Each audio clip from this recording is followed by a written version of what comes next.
That this definitely works. There's definitely money. If we want to talk, the money side of it, there's definitely a ton of money to be made here. You can hit all your goals, all your dreams, all your financial freedoms. You can hit anything that you want to do with that. The thing that I'm also doing during the day, though, is I'm insulating myself with more and more and more accountability partners every day. I feel like it's bubble wrap around me right now, and it has to be because the market is tough. No, nobody can tell you that it's not a difficult market. That doesn't mean you can't do the same amount or more business. It's just gonna, for me, market changes. So I'm not downgrading what I'm gonna earn this year or how many units I'm gonna do. I'm just changing the way I work. Do I have to double down on my scripts? Do I have to make twice as many phone calls? All right, guys, we have what a wonderful guest today. This is a Phone Warrior member that was gracious enough with his time to come on here and discuss best practices that has worked for him to build a multi-million-dollar empire of real estate sales. Mr. Dean Graber from New York. Dean, welcome to the show.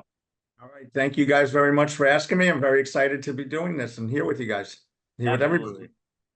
Yeah. So Graber, I'll just kick it right off and just ask you straight up, man, tell us a little bit about, yourself, where you serve, where you do most of your business, and really your story, because you have an incredible story that I want people to really understand and hear.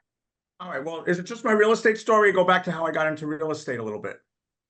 Go back and how you got into real estate. Nobody knows the past history of you. We do. All right. So for me, real estate is a sales job. I got into sales right after college.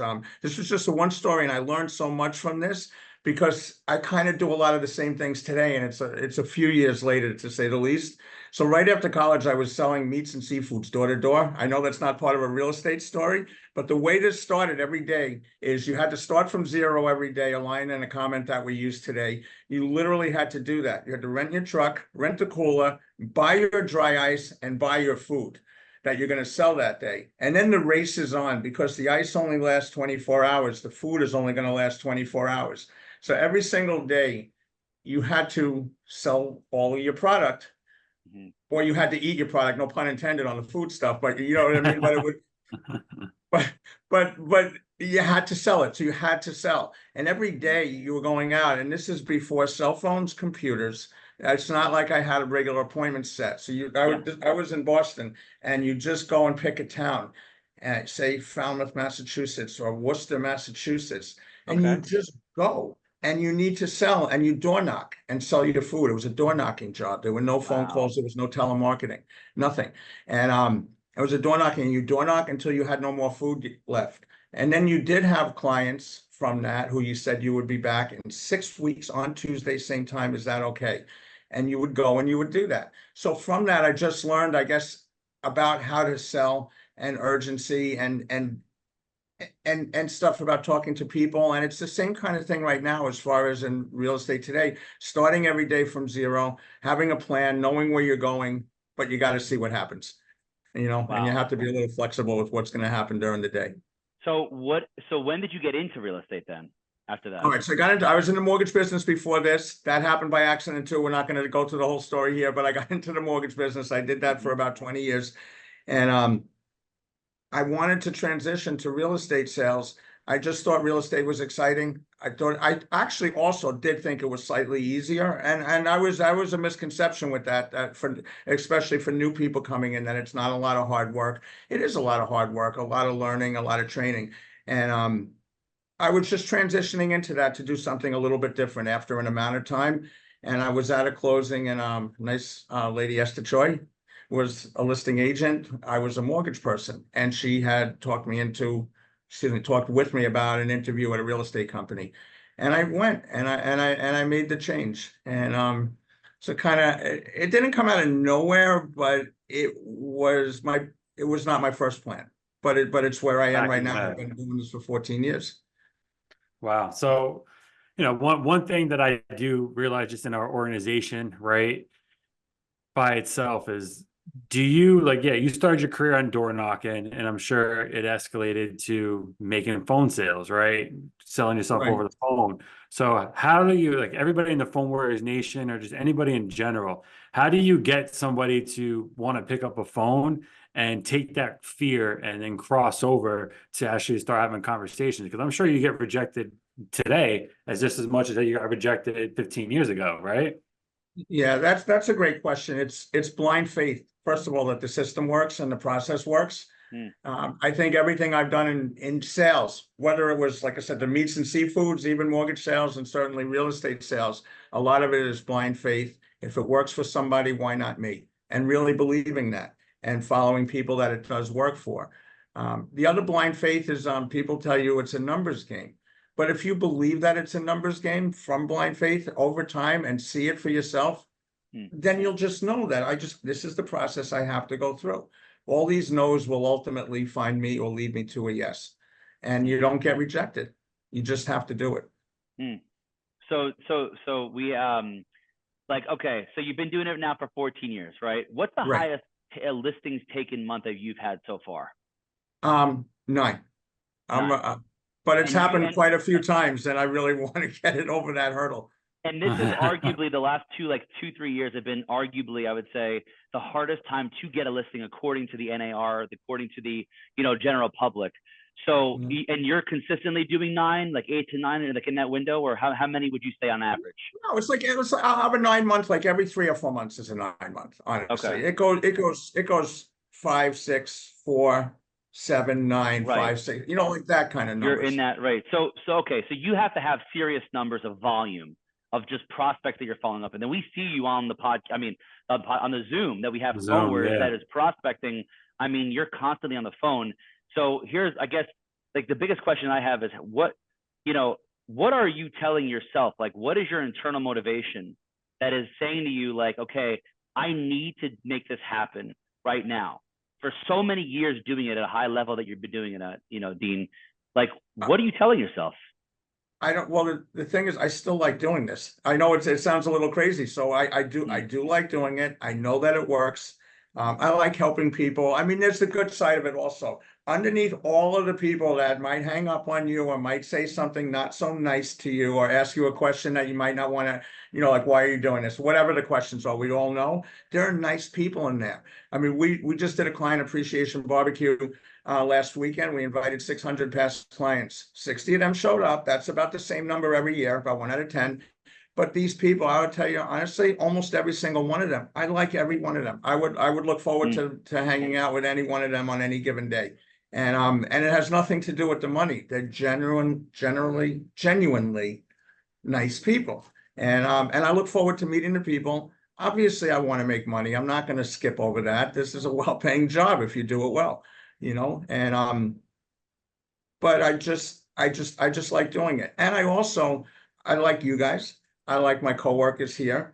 I like other people in my coaching school and my real estate company, and the vendors that we work with. I just feel like I'm surrounded by a bunch of good people who all have the same goal, which is just being successful and helping people. So how would you say, it sounds like you have great relationships with your past clients, your database, your colleagues. How would you say to an agent looking in, whether they're new, old, or, they've been in the business and their business started declining, what would you say to build relationships with anybody, right? Whether it be, your favorite person at the favorite pizzeria to try to get business for them from a past client to a database? Like, what advice would you give them? All right. Well, here's a true story from this week. All right. We're just being brutally honest with this stuff always. So I had 2 or 3 terrible weeks prospecting. Not so much the result, but it was just everything was a challenge. Everything. And I'm like, oh, it's just the market. What's going on? All that stuff, the self-talk started. And that rarely happens to me. So I said this week, I want to have an easy day. How can I have an easy day? How can I have an enjoyable day, but stay on the phone? It's like going to the gym. You can't always lift a certain amount of weights, but you got to get to the building. Maybe you'll just go on the treadmill for 20 minutes, but you showed up. You have to show up or it's going to be really hard to ever get back to that 100-pound weight. So this week I want to have an easy, right? So I like a band. I like the music I like is the Grateful Dead. And I have a lot of friends who go to concerts that I'm friendly with. They're my age. They're selling their homes, they're moving, and they know a lot of people that are selling their homes and moving. It's like your tribe. And I've helped a lot of them sell their own homes. So I went to Facebook on Monday and I started looking at people that I know but don't know. And I asked them, what's your number? I want to talk to you. And I called them. And I added 18 people to my database on Monday from this group. And all New Yorkers, all near me. And I had fun making the calls. So that was my best database day ever. I never, who adds, 18 people to a database, one by one, phone call by phone call. And I had the best time doing it. And I made plans to meet up, and do something in August with everybody. But it was a good day, but it set me straight. It got me straight. So now, okay, the phone doesn't weigh so much anymore. It got very light that day at the end of the day. So what's the cure for that? Or the answer to your question is to find something, I think for me, and maybe hopefully for someone else, is find a way to make it fun. Find a way to make the phone lighter if you can for a moment, but don't put it down. That's wow, what a good point. And Dean, like this is the other thing too that I also recognize for you. Like, what would you say? Okay, what is going to be, based on the pace right now that you're at? Where are you going to end up transaction count wise? Let's say by the end of the year. This year, it's 60 deals this year. I have 31 closed and deals. pending so far. Amazing. I'm like around 5 behind on my pace where I'd like to be or hope to be at this time. And what's your average price point? About 700,000. 700,000 guys. Okay. This is not like 150,000 in the Midwest. Sorry, but I'm just talking out loud. So that's the whole point, right? Is that this is real. I wanted you guys to see this, is that it's been 14 years and Dean Graber is at a point where he's still producing this result. But at the same time, I noticed there's a lot of things that come up in Phone Warriors. We actually had a question because they knew you were coming on this podcast, and I have to ask it. She's a great lady from your neck of the woods, and it is, when did it click for you? So you've been in the business, you've been as an agent 14 years. Is it like, were you always doing 60 plus deals a year at $700,000 price tag, or were you doing, what I mean? Like, walk us through, like, at what year was it? Year 5, and like, when did it click? What did you have to do? It took a while. All right, so year 1, switching from mortgages to this, it was, I did business. I probably did 12 or 14 deals, but it was hard. Like, there was no coaching, no training, no script. It was just, I'm a good mortgage guy, so I'll be a great realtor. No, it's not true at all. I had a database to call, but I didn't know what to say to them.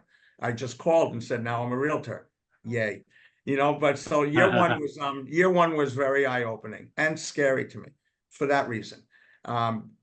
Year 2 and 3 in the business, I started listening to a lot of stuff at the real estate company, stuff they teach you internally about how to sell and this and that, and different things. And then year 3, I got into, was it year 3? No, it was more like year 5 I got into coaching. It took like 5 years till anything. After the 12 at the beginning, all the years were 20, 24, 23, 21, 19, that kind of number for the year as far as units. And that was all sweat. There was no skill because I didn't have the skill. I just had some database, and but at least 5, 6 years. Then when I joined coaching, it still took, whatever coaching school you're in, stick with it, but it takes a little bit of time. It probably took me maybe the 4th year in coaching till it started being like my eyes were open to what I'm supposed to be doing. At the beginning, I talk about blind faith. I didn't really want to listen. I didn't like the scripts.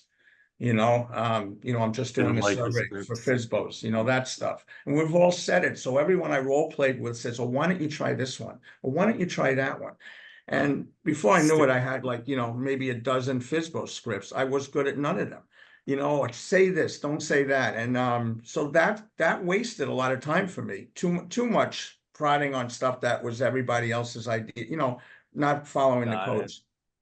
So when you then tell us about that, like that. So let's say the first year where you just had blind faith and you followed whatever the coach told you, you did the same exact scripts that they had told you to say.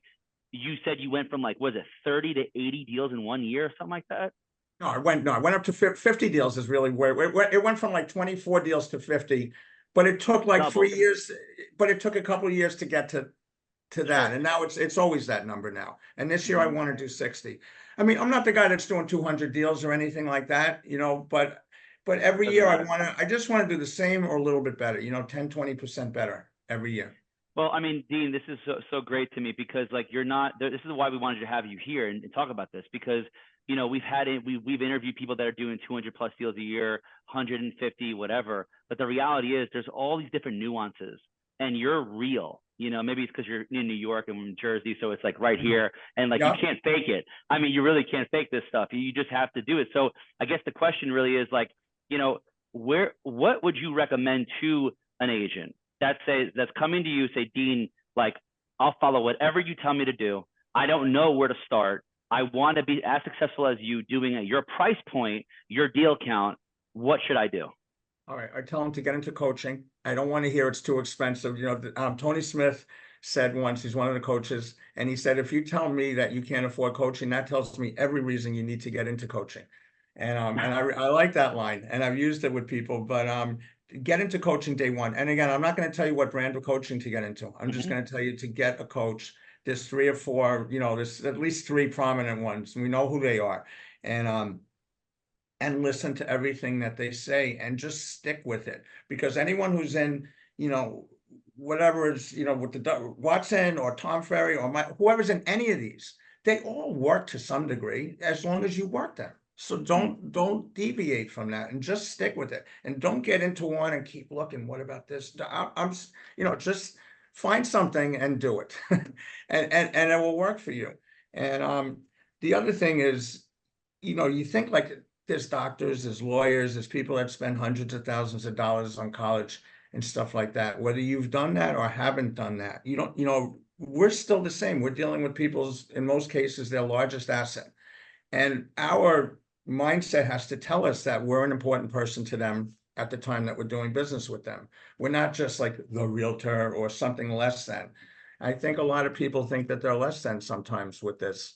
Or the flip side is that this is so easy, you know, just showing the living room and the kitchen and the dining room, you know, and then getting a check. It's not that at all, you know. It's a lot of work. So what are you telling yourself day in and day out? Because the first thing that I took from what you just said is having a strong mindset. So what are you specifically telling yourself? So the next realtor, if they can take maybe 1 or 2 little sayings that you do for yourself to make them be able to achieve the goals that you're at, or even better. All right, this definitely works. There's definitely money. If we want to talk, you know, the money side of it, there's definitely a ton of money to be made here. You can hit all your goals, all your dreams, all your financial freedoms. You can hit anything that you want to do with that. The thing that I'm also doing during the day, though, is I'm insulating myself with more and more and more accountability partners every day. I feel like it's bubble wrap around me right now. And it has to be because the market is tough. No, nobody can tell you that it's not a difficult market. That doesn't mean you can't do the same amount or more business. You're just gonna, you know, for me, market changes. So I'm not downgrading what I'm gonna earn this year or how many units I'm gonna do. I'm just changing the way I work. You know, do I have to double down on my scripts? Do I have to make twice as many phone calls? Whatever it is, but I'm so insulated right now, more than, and I need to be, because it is easy to get into a funky mindset. It is, because it's a difficult job and it's a little harder right now than it might have been at some previous point in time. But I've got a 90-day mastermind and we kick each other's butts. And you know, once the 90-day ended, it's like we had like 2 weeks off, and it's like, let's start it up again. I'm like, are you kidding me? Like, you know, and we added a couple of people fell out, but we're very much in touch with each other, morning, midday, and evening. I have another mastermind on Tuesday. That's a Mike Ferry mastermind. We just take whatever he said on Monday and we just, you know, spread it, you know, we just discuss it. And I have a Thursday one, which was my original one from 2017. And that one's got a little sideways at times, but there's different people in there. And then there's you guys, you know, stuff like that. There's people that I know from the Phone Warriors, and I'm in touch with, you know, in touch with them, and I see them every day. And you kind of, it feels good to put a deal on the board, you know, if you want to call it that, or share a win. And if I'm stuck, and even when other people are stuck, I love if I'm the one, or if I have an opportunity to help them and someone says that worked, or that was good, or just thanks, or whatever. You know, this is all day long. This is 7:30 in the morning till 7 at night. And then also the you know, the messenger part of this. When we're off, we're still on. It's still everywhere with us, you know. Yeah. So I just think Yeah. it's, what do I tell myself? I'm so insulated that there's not a ton of stuff I have to tell myself. I don't leave myself anywhere to kind of wander too far from this. So like Not you that have a much. lot of bombardment, it seems like, with, positivity. You have great exposure to amazing accountability partners that are actually allowing you to be insulated. But it's funny because, I don't know if you know this other agent, Michael Young, who was also, a big MFO guy, that he Yeah. was saying the same thing. He just has no room in his day to be like off the like cuff or do something that is like not in his schedule. And it sounds like that's what you're doing, or that's what you have That's around what I you. have. So then there's this guy. So my accountability partner this week, the guy's from Montreal, he's from Remax in Montreal. His name is Bakir. I don't mind saying his name. I don't think he's in the Phone Warriors, but either way, doesn't matter. So I said his name. So he called me right before this for the midday call, and he said, "So what did you do today?" So I told him I had 15 contacts this morning. I went and to meet a seller for a listing. I have the podcast this afternoon and prospecting tonight. And he said, "So what have you done today?" I said, "Well, I got $1 million listing today." He goes, "And?" Like it was just like, this guy's got a ton of energy. I mean, he's just like a big glass of Red Bull, And this isn't a coach. This is like a mastermind partner or accountability partner. yeah, this is just this week's guy. So in the 90-day thing, the 90-day mastermind, you get a different You person every rotate. week. And Okay. he's my person this week, and he's just a lot more energy than me. I feel like I have a decent amount of energy, and he's over the top. But everything, no matter what you do on a daily basis, it's like, so what else are you doing today? Mm. And that's And good. That's forward thinking, making you feel like you're not doing enough, but you are, but you keep raising those levels and those bars. yeah, So, yeah. so, so, so, Dean, let me ask you this, just to go back to the numbers, because I think it's Okay. also great to hear context for people listening to this. What kind of GCI, what are you actually pulling in, let's say? So do you have a team or are you individual? Tell us more about your structure right now. All right, it's myself. I have a business partner, and we have two admins. The admins are not in the office. They're virtual. They're both in Florida. They've been with us Tammy for 10 years, Sean for about 7 years. Okay. And that's it. I mean, and myself and my business partner. So I do myself about 480 this year, Okay. 500 this year. Thank you for sharing But that. I hear a lot of my friends doing a lot more than that, but I can't be Well, you have, worried about but you're also partners. So just from your effort, and basically what I'm hearing you say, because my you're the one prospecting, portion. your portion of it, okay? But doing, let's say, 40+ million a year, which is really what it comes down to, with 700,000 Yeah. times that by the 60, you guys are doing over $1 million just with two people and two admin. Close to it. Close to it, yes. You're like around there. So the reality is that, guys, like when you're listening to this, like this is just what has gotten you to that point, and like, but that's all you. Like that's not like sharing it with other agents. That's not cost of goods sold. Like that's everything, correct? Correct. And let's not take that for I mean, my granted. business is my business. We have a partnership, so we have our unique structure, but my business is my business. Awesome. But I just want you to take a little bit of a deeper dive, a look into this. I mean, is because you kind of discounted $500,000. Like that's $500,000. That's no small change. That's all Dean. You know what I mean? Like I know. at the end of the day, like the average American, I believe per person is like $47,000 a year. You, my friend, are 50 times what the normal for for North America is. So you got to give yourself a pat on the back, because I just felt a little bit of a discount there. All right. Thank you, Rich. It's all your hard work, your efforts. You know what I mean? It sounds like, you have systems, you have structure. It sounds like you have everything what a lot of people are looking to have and looking to achieve. So yeah, I just wanted to put that put that out there. It's a great achievement, and yes, is there always room for more? Absolutely. There might be a next hurdle that you come across, you figure it out, and then now you're in the next tier, and the tier after that, and the tier after that, because you're still young. You have plenty. I mean, but right now, time. honestly, for me, I mean, I'm getting a little older. I'm not retiring anytime soon or anything like that. So if I keep doing like whatever I'm doing right now for a while, for the foreseeable future, I'm fine with that. I'm looking to, more Grateful Dead concerts, more time off, more, more Which is- travel. But if I can, Yeah. like this week, I'll have an extra like 10 or 12 days less worked on my calendar than last year. Next year, if there's 10 or 12 or 15 days less and the same production or 5 or 10% more, I mean, that's a huge win for me personally. Everyone's got different goals though. So here's Absolutely. then a question that just hit my head that I think a lot of agents struggle with, that I see, these Facebook groups are just ridiculous with God knows what they ask. I mean, in here, but basically it relating to what you said about your schedule just now, how you're Right. taking all this time off and you're still pulling in $500,000 a year net to you. And the question is then, but I thought, Dean, that, you have to be on the phones all day long. Like at what point, like, do you feel like you have time off? Or is this a business where you are completely trapped and you can't get out of it just based on on a schedule perspective? All right, that's my mindset thing. Because if I look at my actual activities today, my actual activities 5 years ago, I would say 5 years ago, I did feel a little trapped by real estate at a point in time. Because because it is a hard job, because I'm a little bit of a people pleaser. So, oh, this one call, they want to talk to me, they don't want to talk to Tammy. I got past that. I was coaching, got me past that. A lot of conversations got me past that. How I approach the transaction up front and how I set up the sellers and how I share with them what to expect and how we work and how they can have a good experience.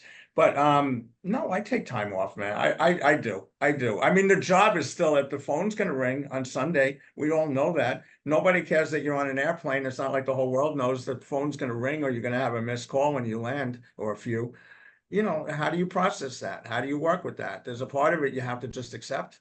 And you have to live your life, but you have to make sure this is done. If I'm supposed to do this amount every week and I've done it, I feel good about it. Yeah. I do have a question. You look Question off perplexed that. on that one. I have a question for that, because you said something kind of important where I feel a lot of our phone warriors nation and it's just realtors in general. Are you picking up your phone every time it rings? Because you're a prospector, so you have no idea who's on the other end of that. It could be an upset foresight by owner, it could be a circle prospect, could be a sign call or anything like that. Are you picking It's- up your calls? Well, yes. I don't know what I don't know what the right and wrong answer There's is. no right or wrong answer here. It's that I feel a lot of people are I fearful pick to up my answer phone their a lot. I phone. hear this buzzing right now, so I start twitching. There's something wrong with society on that, I but just wanted people to hear that you are answering I your pick phone. Doesn't matter what I pick production level you're at, answer your phone, because there's money on the other I side of that line. I pick up my phone all the time. I won't just stare at it like 917 or a generic kind of cell phone number and say, "Oh, I don't know who that is. I'm not getting it." There's no chance. You know what I mean? I pick it up, and it Dean, is what is, business on the other end. You yeah, know, It's not. it It's usually wonderful. is. Well, especially at our level when we're, you get at a point where, you get sign calls and you have things coming in that, like, it makes sense to answer. What does your schedule look like? Can you walk us through a day by day of Dean Graber's life? yeah, sure. What do I do? Work out in the morning. So what time Somebody do you said wake up? We'll start right from the time you wake up until you end your day. alarm clock goes off, but I always wake up a minute before at 4:30 a.m. But look at you. That's been my whole life. That's been my whole life. No, you know what it was? It was 5:30 before I was a phone warrior. It's 4:30 now. No, I'm just kidding. But it's always 4:30. I wake up. I don't always get out of bed at 4:30, but by 5:30, I'm out of bed. I work out. I've learned to send my admin stuff that's important to me for the day, and I've learned to trust that it will get done. And I'm not gonna, micromanage it. I'll check on it, right after 12. But anyway, I do role play in the morning. I work out of home 3 days a week. I work in my office 2 days a week. My office takes me to get to this office takes sometimes. The other day was an hour to get here because of traffic. Something was wrong on the highway. So sometimes it's extra travel time, and that's a little discouraging to me. But anyway, prospecting time on the phone, 8:15, 8:20, 8:20. I already feel like I'm late. It's 8:15, and I'm on the phone, and I like to have like 7 or 8 good contacts in by 9 o'clock in the morning. I feel like the whole day is better if I can have a good start to the day. And I'm on the phone from 8:15 till 12, minus a break for 10 or 15 minutes here and there. And after that, I do a little admin work. I have appointments on my calendar, 1 to 2. The first appointment of the day, excuse me, is 3 o'clock. Second appointment, it's pre-planned. It's on the Google Calendar. So it's appointment number 1, and it's red. I want to turn it to yellow. Yellow is an actual appointment. So appointment number 1 is at 3 o'clock. Appointment number 2 is at 5 o'clock. And it's every day like that, Monday through Friday. Friday, I don't have the 5 o'clock appointment. So there's 9 appointment slots. I mean, that's about it. After the end of the day, if I don't have any appointments, whatever I do, but sometimes I'll make calls again tonight, Wednesdays. I'm on a 5 to 7 with one of these accountability people. We've decided that Wednesday, 5 to 7, we're doing round 2 of our calls. But that's it. It's mostly it's predictable stuff. It's prospecting in the morning, admin for an hour. And do And you work then- on the weekends? Yeah, I work Saturdays. Either I chime in at open houses. I stop by, I door knock around the open houses that are being done for my team or by my business partner. And or I'll make calls for like 3 hours. But that's really about it. Sundays, I really don't want to be. I'll pick up the phone on Sunday. So I'm not, again, like you asked, when do you pick up your phone? I'll definitely pick up the phone on Sunday. I know there's some people that won't. I still will. But I'm not going to work on Sunday. And I got to tell you something, that's only the last year. Because I don't know. I work too much at a point in time, but I don't work Sundays really, other than a few calls. And do you Amazing. mainly focus on listings, or is there buyer business in here? Just listings. Just list. So all this business we're talking about is listings focused. Yes. And remember I said earlier in this podcast that I had a couple of up until this previous Monday, I had a bad couple of weeks.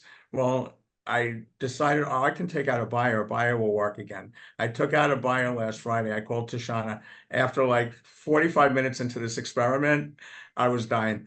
Because as I'm going to the house, they start sending me You like want to these 3 change, other and homes that I then could lump on. What can we Yeah. see? This one, and this one too. We're going to be there. I'm like, oh my God, no. And I referred it out to somebody. Before we were done, I told the buyer at the second house, I introduced them to who I was referring it to.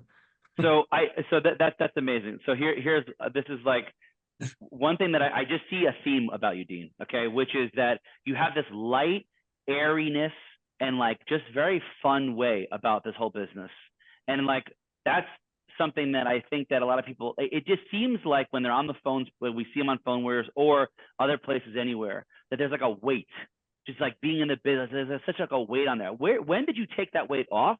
And like, when did it become airy and light for you? Because it looks like you're just having fun all the time.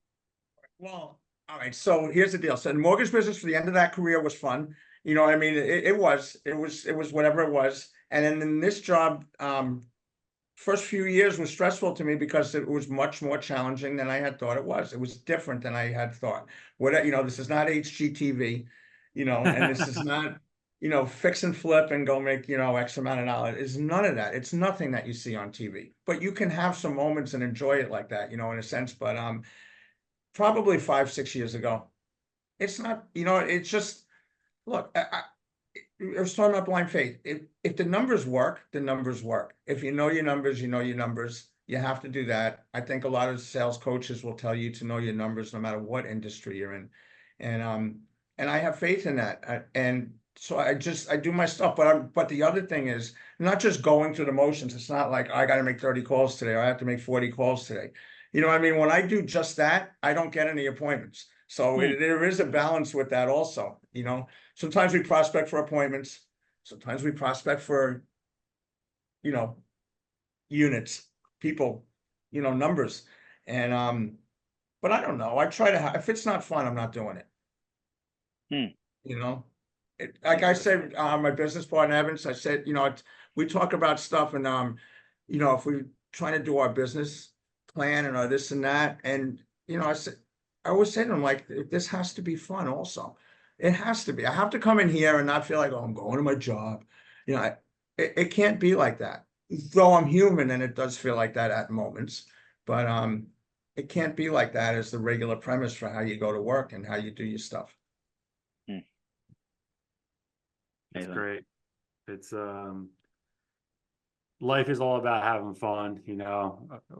Our master coach we all had at one point in time, you know, said if you can't introduce comedy, if you can't be able to break through somebody who's having like a rough day, or somebody on the other end of that phone or that prospect, if you can't introduce humor, then there's no fun in that as well. So I like that. The other thing is, like, if you can make stuff, if you can be consistent with stuff, it becomes a habit.